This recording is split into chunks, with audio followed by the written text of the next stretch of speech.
It's a structure years in the making, a new gateway to the West. Like history is going to be here after I die, way long after I die. One generation's grand undertaking, built with muscle, sweat, and tears. He was a very good dad, very good son, and he was a very good worker. A tribute to a man who gave his best, and to countless men and women who represent America's best. Stan Musial and vets together, there's nothing more Midwest. Simply beautiful, strikingly complex. We could sit back and we could reminisce on, hey, we put that together. We poured that concrete. This is the making of the Stan Musial Veterans Memorial Bridge, a landmark of legend.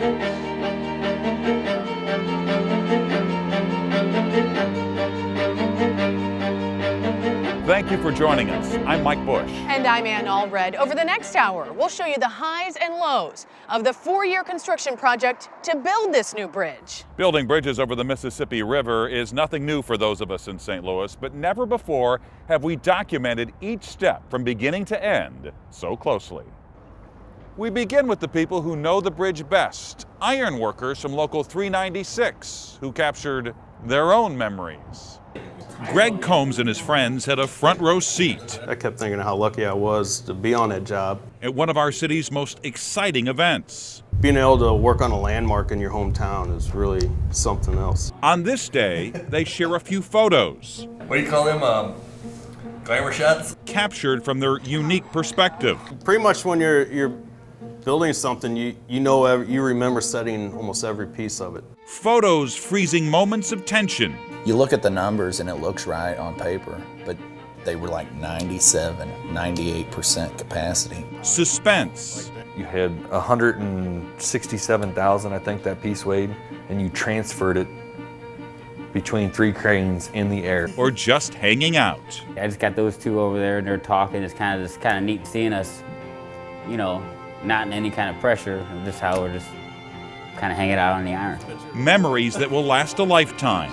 We had a family day down there, and I got to bring all my nieces and nephew up there with me, and we all got us some pictures up there. That was really, they kind of understood kind of what I did then. A structure that will last for generations. And you always catch yourself when you're walking out to your truck at the end of the day, you look back and look up, see what you did, take a second and say, well, that was pretty neat. The $700 million project started in 2010, right in the middle of the Mississippi River. But years before the bridge started to take shape over the river, there was work being done under the river. It's late in 2010, and workers are busy laying the bridge's foundation. Their first priority, building coffer dams around each of the bridge's 2 bases. The dams not only provide a place to work, but also give workers access to their unique job site. Greg Horn works for the Missouri Department of Transportation and is the project's director. Right now we're at the bottom of the coffer dam. We're about 20 feet, 25 feet under the water. We're actually sitting on the floor of the Mississippi River. Workers have drilled 6 shafts to support each tower. Tons of concrete, reinforced with tons of steel. They're 100 feet long. These clumps of 3, each one of those 100 feet long weighs about 2 tons. So when they set this in place, it's pretty amazing. They lower that down. And they have, you don't see them here, but they have bands underneath that are all tied together every 1 foot. Sheets of steel wedged down into the riverbed create a precarious workspace. There's always going to be water in here. You can never get these perfectly sealed, but by raising up this working pad, they're able to work on something without being stepped in the water all day long. Workers will spend months inside these coffer dams, constantly aware of the changing river levels and the risks they face. And so you're standing down there looking up. You can see the rust line when you're down there where the water is above your head. And as the weeks wear on, the bridge's bases begin to take shape. Pouring concrete into the Missouri Tower seems like a never-ending process. They started last night at 1 o'clock. They'll end today probably at 3 or 4 o'clock this afternoon. So it's a 14, 15-hour pour. And the December weather is just another reminder that Mother Nature can be a help or hindrance. Engineer Randy Hitt is the project's assistant director. Freezing rain and ice on the slippery barges makes it a little more hazardous, so a lot more caution has to be made to clean that off. Despite the cold, workers inside the coffer dam are carrying out the task of creating an intricate form made of rebar. What you're looking at is approximately 1.9 million pounds of reinforcing steel. So it's a lot of reinforcing steel to hold up all the seismic and weight of the bridge. When complete, these two towers will support about 31 million pounds. As the towers of the new bridge begin to take shape, less than a mile east of the river, archaeologists labor to preserve what is old. Most of what we're digging are the remnants of everyday life. Joe Galloy and crews from the Illinois State Archaeological Survey are fighting the clock. This is really sort of a once-in-a-lifetime opportunity because of where this highway is going, or where this bridge and the interstate connector is going. Thanks to a federal law that requires a dig be completed before the bridge is built, they hope to save what's left of an ancient community entombed on the outskirts of the Mississippi. We're standing on the northern end of a large prehistoric site. We call it the East St. Louis Mound Center. Crews started excavating the dig site in 2008. It is a very, very slow process. They've spent years scraping away at the dirt, hoping to unearth the past that's buried here. No site is exactly like another one. And in fact, the percentage of what we really know about these ancient sites is very small. For Galloy, doing what he's passionate about in the state he grew up in is as priceless as the history being uncovered. One of the questions that I get asked when I tell people that I'm an archaeologist is, well, what are you doing here? They assume that archaeology happens in exotic places like Egypt or Central America or China, places like that. And I think part of it's just a lack of awareness that there was a rich, ancient Native American civilization here. Thanks to the dig, archaeologists now know that two separate groups of people at different points in history called the area home. The first between 950 and 1050 AD. The second group that came in were the Mississippian Indians, who were the people who built Cahokia mounds. The area was essentially a residential neighborhood, a suburb, so to speak, for a much bigger Cahokia. That's an image that, in terms of archaeology, we just didn't know that happened. It also backs up that even thousands of years ago, location was everything. We think that it probably also functioned as possibly as a port city, an area where goods would come in and would probably go out. A few facts archaeologists may have never discovered if the new river bridge was never built. Finding these sorts of those little tidbits of what happened helped to produce a more complete picture of, say how far, Cahokia's influence was. The only problem is, the longer they get, the harder they are to ship. Constructing a monumental structure requires massive parts. Coming up, just how tricky getting those parts to the job site can be. The Stan Musial Veterans Memorial Bridge may be the newest bridge on the St. Louis skyline, but it's just one of many bridges in our city's history. From the McKinley Bridge to the MLK to the Poplar. Bridges were either built to get people into the city. Over 100,000 people cross the Poplar Street Bridge every single day. Or relieve the congestion on already existing bridges. It's a really great bottleneck, and now we see the problems that a bottleneck like that can cause. But the city's first bridge was the St. Louis Bridge, better known as the Eads Bridge. Opened in 1874, it was built simply to connect the east to the west.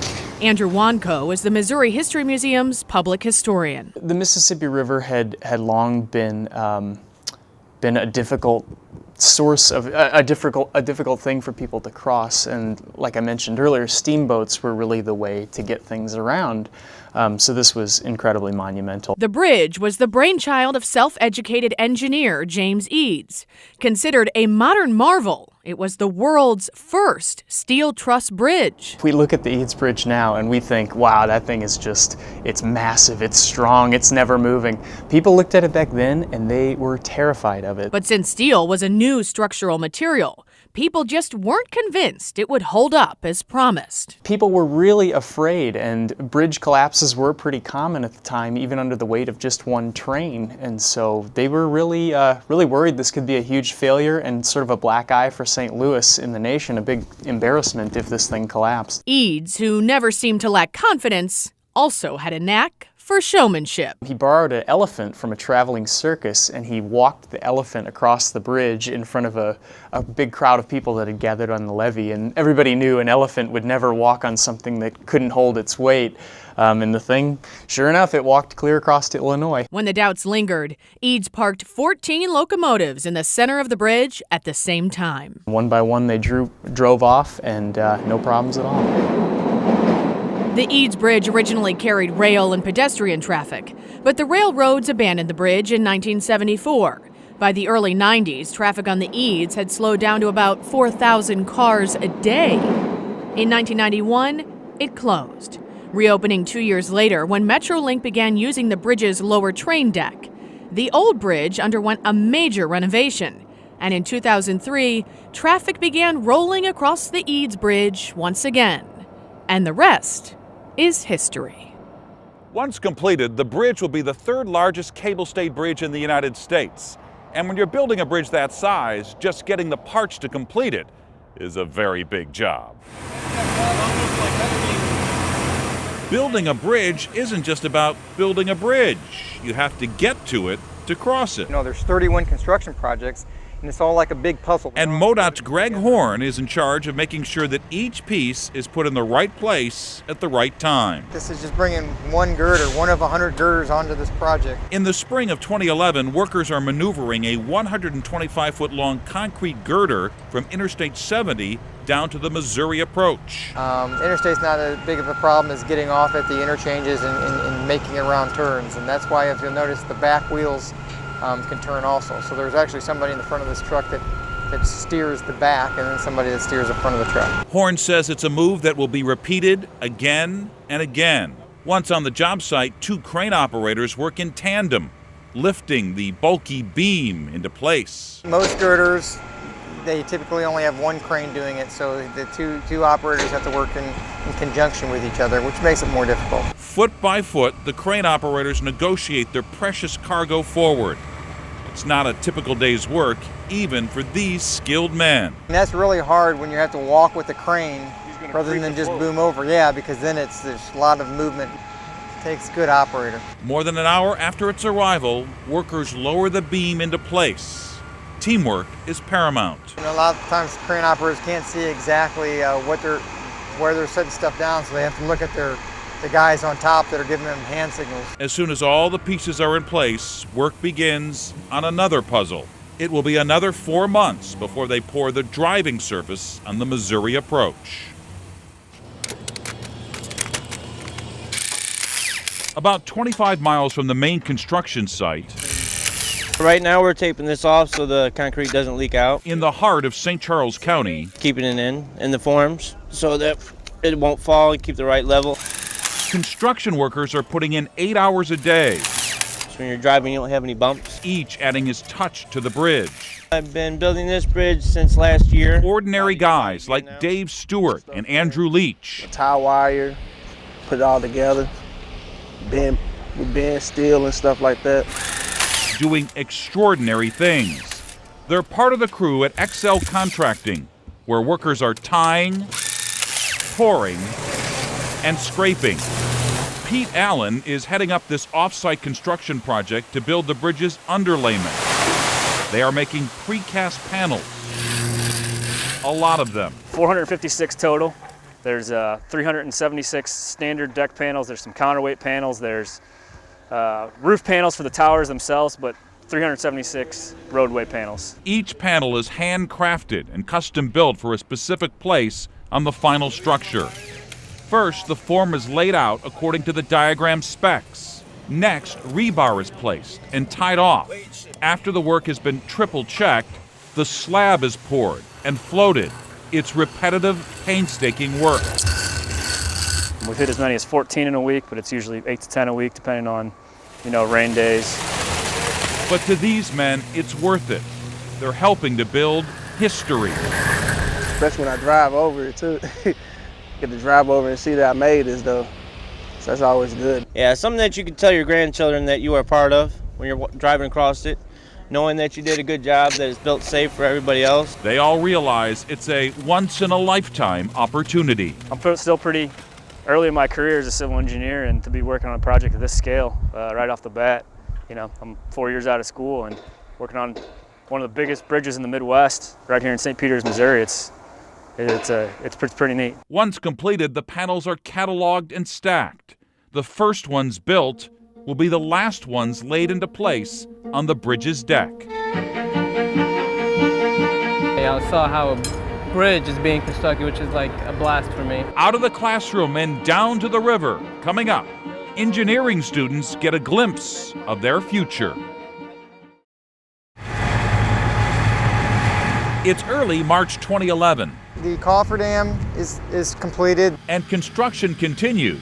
The footing is poured. But now conditions are a little different.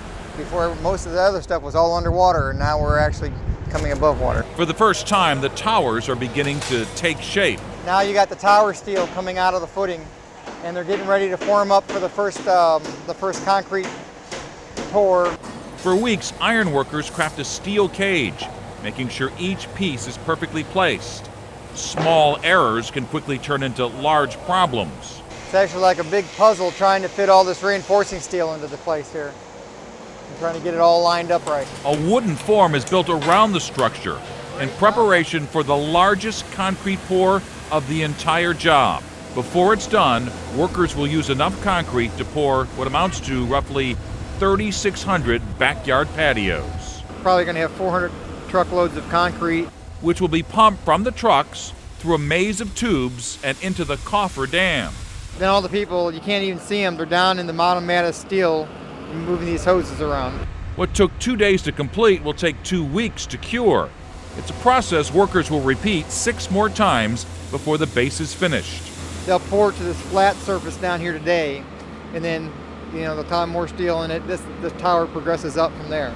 So all this steel will be sticking out of the concrete. When this phase of the construction wraps up, the base of the tower stands nearly 75 feet tall. St. Louis hasn't had a new bridge since the 1960s. It's provided a rare opportunity for students who hope to one day build bridges of their own. You say 120 U of T minus 3. It's another night of impossible math. What's important here is that once you're breaking up this in partial fractions. For students in the University of Missouri St. Louis Washington University Joint Engineering Program. This would be A plus K. But today, the future engineers are leaving the books and blackboards behind. So this is what the bridge is going to look like when it's done. Taking class on the road. This is a great opportunity for the students in the University of Missouri St. Louis Washington University Joint Engineering Program to come out and see engineering in action. Here's I-70. They're getting a first-hand look at what it takes to build a bridge. Not only the design process, but the actual result of the design, the actual build. It's a chance for civil engineering major Yahya Al-Assadi and other engineering enthusiasts to get a glimpse at what they hope will be their lifelong careers. When I decided to become an engineer, people ask me, what do you want to do? And I say I want to build bridges and buildings. So I tackled the first one today. The crane, that's a Manitowoc 7000. It's a 400-foot crane with a 60-foot jib. It's one of the biggest they make in the world. You don't see too many of those. From large equipment to the smallest of details. Studying it, reading about engineering is not enough. You have to come out and see what they're actually doing, or in the concepts. Put in like pictures with what you're learning.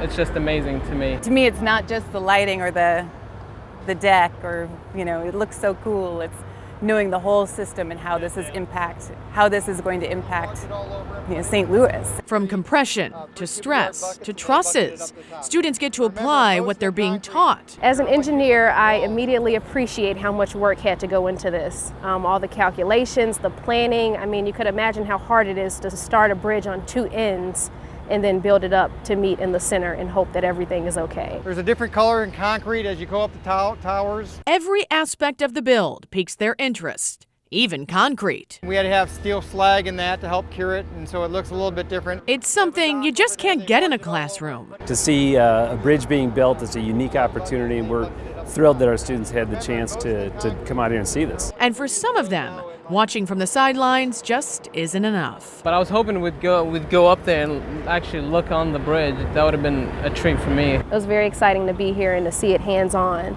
I wish we could be closer, but I'll get what I can take. About 60 students graduate from the Joint Engineering Program each year.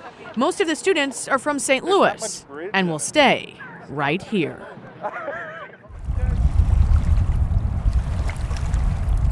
It's late summer 2011. The bridge's bulky base is in place. Everything up to this has been a foundation. As excitement grows, In another couple months, you'll be able to see it from different places in St. Louis. and workers begin to look up. The towers are starting right out of here. At this point, a little imagination takes you a long way. The Delta Tower will come all the way to the top, another 300 feet up. Engineers have budgeted almost a year to complete the towers, and despite river levels being high, We lost a few days, but we're still on track for a early 2014 opening. it's a schedule Project Director Greg Horn intends to keep, but one that will be challenged in the months ahead. But for now, with machines and muscle, progress comes 15 feet at a time. By winter of 2011, We're about 175 feet in the air. the job is at its halfway point. The construction is going fabulous. The river has been cooperating for this last 6 or 8 months. But with the cold comes uncertainty. And the higher up they go, When you get up there on a windy day, it's really hard to get stuff, have the cranes lift stuff up. There's been a few days that we've had to shut down because of the wind. up to this point, the towers, filled with rebar and concrete, were solid. From here on up, they'll be hollow, giving future maintenance workers access to the top. And there'll be a ladder on the inside for somebody, when we're done with this thing, to climb up, change light bulbs on top. Carpenter Chris Wilson is no stranger to the big job. Yeah, I worked on the Clark Bridge. Worked on the football stadium over there, the ballpark. He's grown used to close quarters. It's real challenging working in that core when we go to strip and roll the forms in. It gets really tight. Not a lot of room to move around. But he takes it all in stride. I'm just here for the exercise and the camaraderie. When the towers reach just over half their height, gigantic metal boxes are fitted into the core to help anchor the bridge's support cables. As the cables go through there, they get tensioned up. They get tensioned up, and then there'll be a white conduit that goes over. There's probably about 72 cables inside of there, and then there's a white conduit that goes over the whole thing and comes right on through, the side of the pier here. One by one, gigantic buckets of concrete are hoisted to the heavens, and foot by foot, workers approach the atmosphere. We're about 370 feet in the air. We're on the Missouri Tower. Finally, in mid-May 2012, so you can see on the right is the downstream, and on the left here is the upstream leg. the tower legs stand a mere 10 feet apart. They're going to pour this piece tomorrow, and then we have 2 more pours on top of that connect these 2 together. So within 3 weeks, we'll have this thing topped out. He was great, yes, and what he put into it with his heart. He was a worker with a passion for building. Coming up, remembering Andy Gammon, a husband, father, and son. The man who lost his life building the Stan Musial Veterans Memorial Bridge. It's the middle of August 2012. The towers are topped and work has begun on the bridge's main span. The span in between the 2 piers is 1,500 feet. Makes it the 3rd longest cable stay bridge in the United States. The plan is to lift pre-assembled field sections from the riverbank and attach them, building out evenly on each side of the towers. Under the best of conditions, it is an epic balancing act. For the next few months, we'll be closing the gap in the river with both sides going out at about 130 feet a month. It doesn't take long before Mother Nature has her say. A hot summer with little rain results in low river levels, something bridge engineers hadn't anticipated. The problem is the water's low enough that we can't get barges between the Illinois bank and the Illinois pier, making it impossible to float the massive field sections into place. Since they can't do that now, they have to build those in the air piece by piece, and that takes a little bit longer than they had planned. Despite delays, engineers still anticipate an early 2014 opening. December 2012. A large sheath of conduit is rolled into place. It doesn't really have any structural value. All the cables inside of that is what holds the bridge up. Each cable on the inside is about the thickness of a nickel. The number of cables in each conduit varies. We started off with 23 cables at the very beginning, And by the time you get all the way to the end, you'll have 76 cables. It's enough cable to stretch from here to Kansas City and back. Inside one tower, workers pull the cables, each cable's tension specifically calculated for the amount of weight it will bear, then simply wedged into place, securing hundreds of thousands of pounds below. Ready for liftoff. All right, heading up in the man basket. A month later, the new year brings new perspective to the construction. So we're about 6 cables from the top. We got 17 altogether, so we're over 2/3 of the way down with the cables. Standing atop the Illinois Tower, looking west, the span creeps toward the middle of the Mississippi. And we hope to have this whole thing completed by about a year from now. A few weeks later, another check mark. The girder connecting the main span to the Missouri approach slides easily into place on one side, as the crane operator gently lowers the other side into place. I got 4.5. Workers check to make sure the beam is centered properly, and when they are satisfied, the Missouri approach is successfully joined with the main span. Building this bridge has not been without sacrifice and tragedy. 35-year-old Andy Gammon of Park Hills was killed in 2012 when the lift he was working on fell into the river. His family believes his work was not in vain. This one was one of him when he was 4 years old. Family photographs are now more precious than ever to Andy Gammon's parents, Susie and Ed. Andy was a carpenter by trade, and the Gammons say even as a little boy, Andy loved to put things together. He played with blocks a lot and did things like that. And when he got older, some of his drawings were like about houses and things like that. Those years moved fast, but his folks said he blossomed as an athlete. He was a standout center fielder at Central Park Hills High School. His senior year in high school, he batted .500, and probably 90% of his hits were infield hits. Despite a football scholarship, Andy's parents said college really wasn't for him. It was building that captured his heart, so it became his life's work. He was a perfectionist. I worked with him some when he'd build a house, and we'd get into it. You know, well, his first house he built, I'd make a suggestion. He said, "Dad, I do this for a living." He said, "You just carry me some lumber over here and I'll do the building." Andy married, had children, and his parents say cherished his time as a father. He wanted to work close to home, but it wasn't always possible. He worked a lot of hours, driving back and forth to St. Louis, but he came home on weekends, and he just hated that.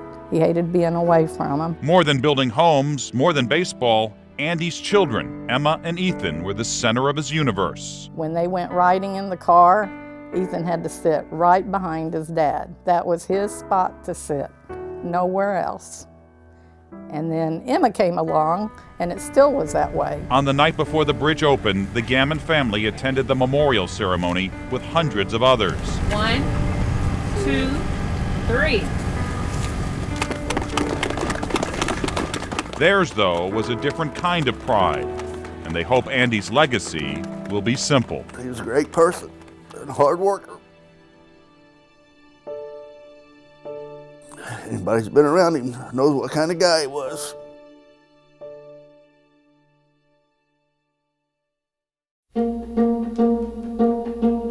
In years to come, I can look at it and say, I was a part of that. Building history. Coming up, meet just a couple of the iron workers that left their mark on the New River Bridge.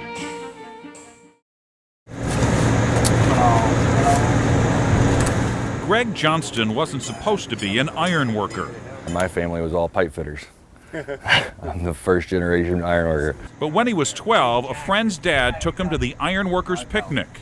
And I saw what they were doing, and I just, ever since then, wanted to become an iron worker. A choice that's taken him all around the country.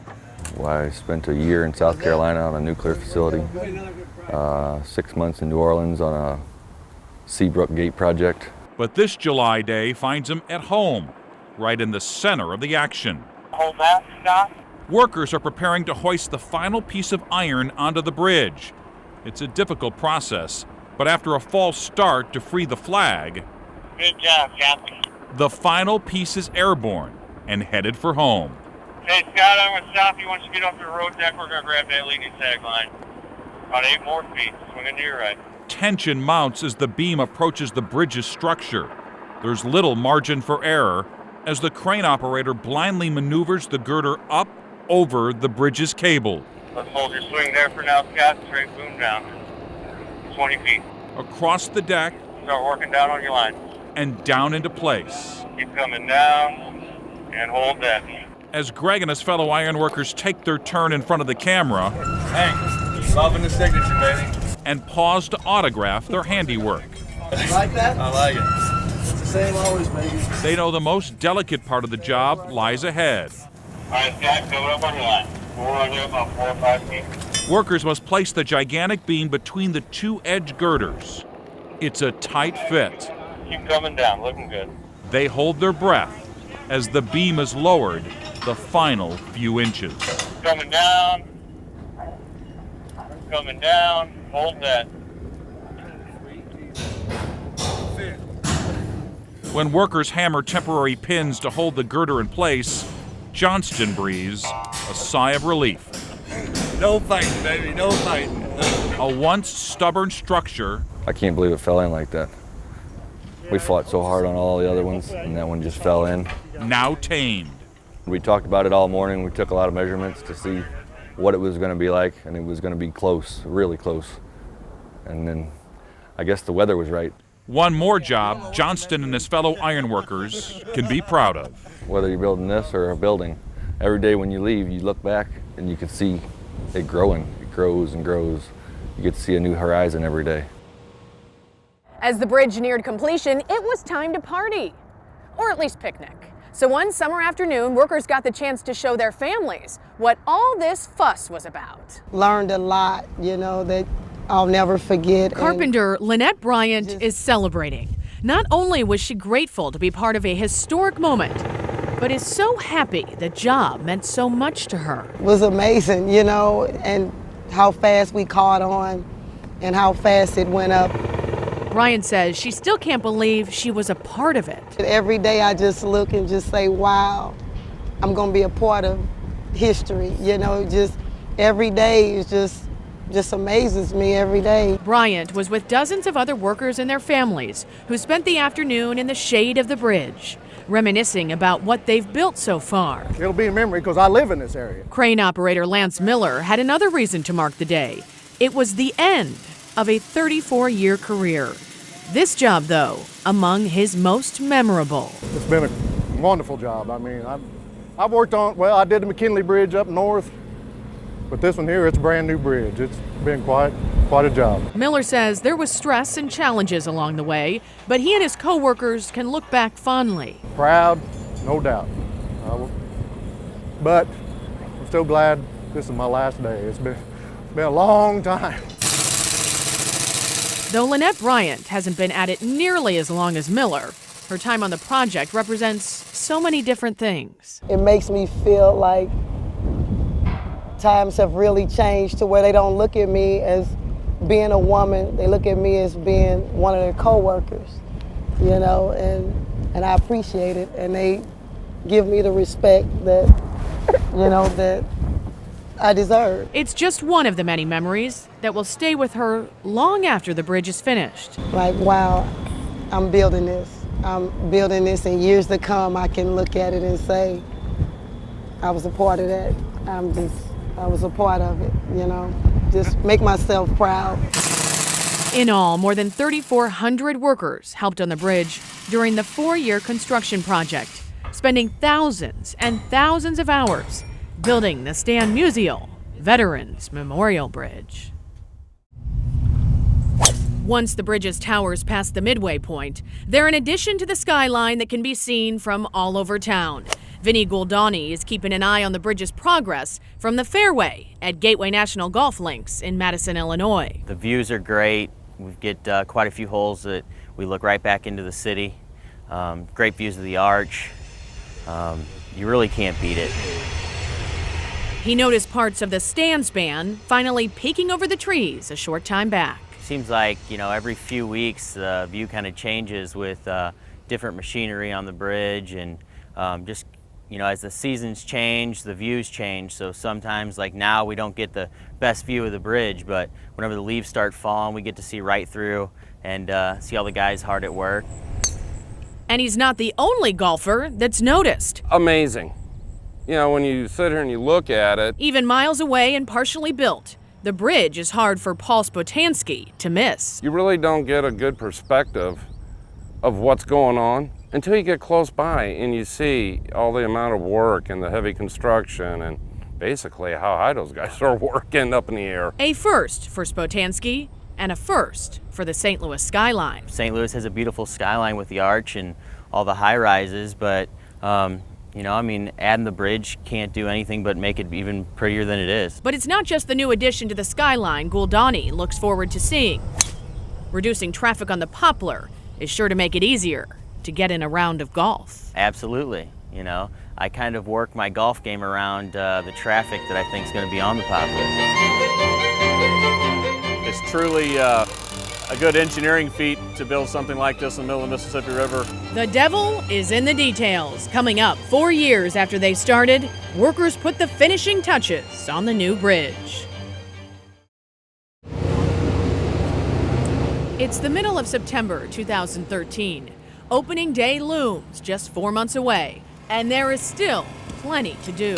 Putting up the railing from the outside, electrical work, a lot of miscellaneous things. We'll see after the overlay is on if we have to do any final cable tensioning. At one end of the bridge, workers are building the form for the center median.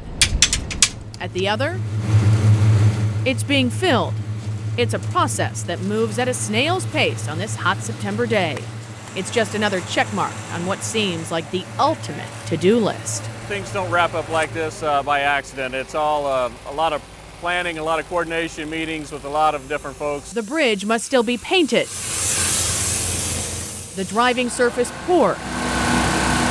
And as construction creeps towards completion, engineers look past the ribbon cutting, when the bridge will finally do what it was built to do. So we have a huge cleanup to some of our traffic messes, which is going to be hopefully an economic boom to the community. Finally, in early February, another milestone. But tonight, we wanted to give a little preview of the bridge for you to see. A small crowd gathers on the bridge for the formal lighting ceremony. This is a perfect tribute to such a beloved man and athlete in the St. Louis area to name this bridge after him, and so many veterans who have risked their lives so that we can have our freedom. And with the flip of a switch, 3, 2, 1, go! The Stan Musial Veterans Memorial Bridge illuminates the St. Louis skyline for the first time. It also took an act of Congress to name the bridge after Stan Musial and our veterans. For Cardinal fans and Stan's family, it's a mammoth memorial for a man who was larger than life. On this cold February day, Brian Schwarzy climbs to the top of a bridge honoring his grandfather who climbed to the top of his game. No one left a mark on Cardinal baseball like the beloved Stan Musial. And with wind howling and temperatures dipping, Schwarzy celebrates with some of the men who helped build the bridge that bears Stan's name. The magnitude of the project and the view is not lost on anyone. The two states really came together and decided that it was best to be named after the veterans and St. Musial as well, which I think is a great fit. But to see this awe-inspiring bridge behind me is something to be seen. Sullivan's first pitch to Stan is swung on as a drive back into right field. Schwarzy says the structure is a fitting memorial because Stan the man was such a bridge builder in life. He was always a man. I mean, he saw through all the black and white and everything, and just saw people as people. The Musial family believes the new bridge may be the perfect symbol for baseball's perfect night. I don't know a public figure that's more in tune to a city than Stan was. I mean, he really was what's so good about St. Louis, was also what's so good about Stan.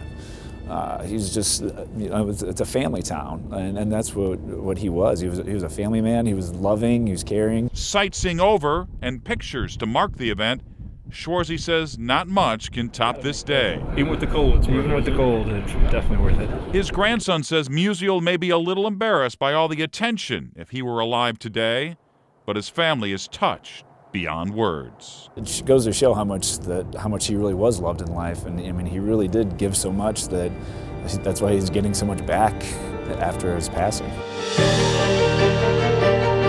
No one person gets a project done like this by himself or herself, but I was very proud to take this on. After years of planning and construction, it's finally finished. Coming up, celebrating the opening of the Stan Musial Veterans Memorial Bridge. Welcome to the ribbon-cutting ceremony for the Stan Musial Veterans Memorial Bridge. On a cold February morning, thousands of people took advantage of a rare opportunity to walk across the new bridge. And this is the place to be. Everybody's here. Some came to pay tribute to our veterans who sacrificed for our freedom. Others wore their cardinal red, honoring one of baseball's finest.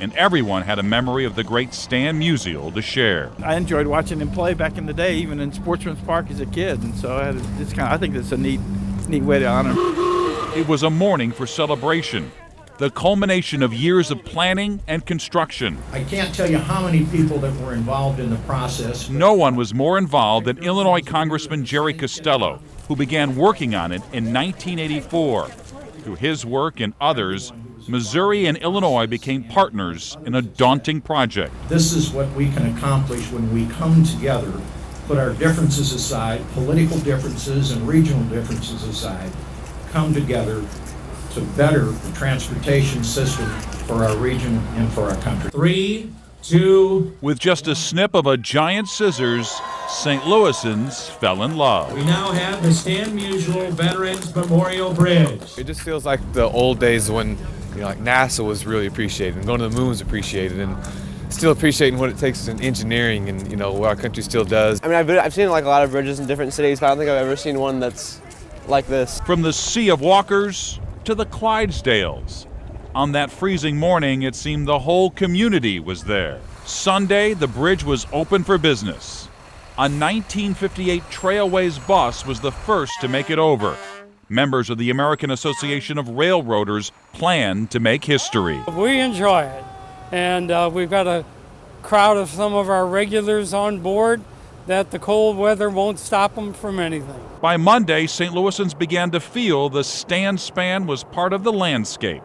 An exciting new commute was underway.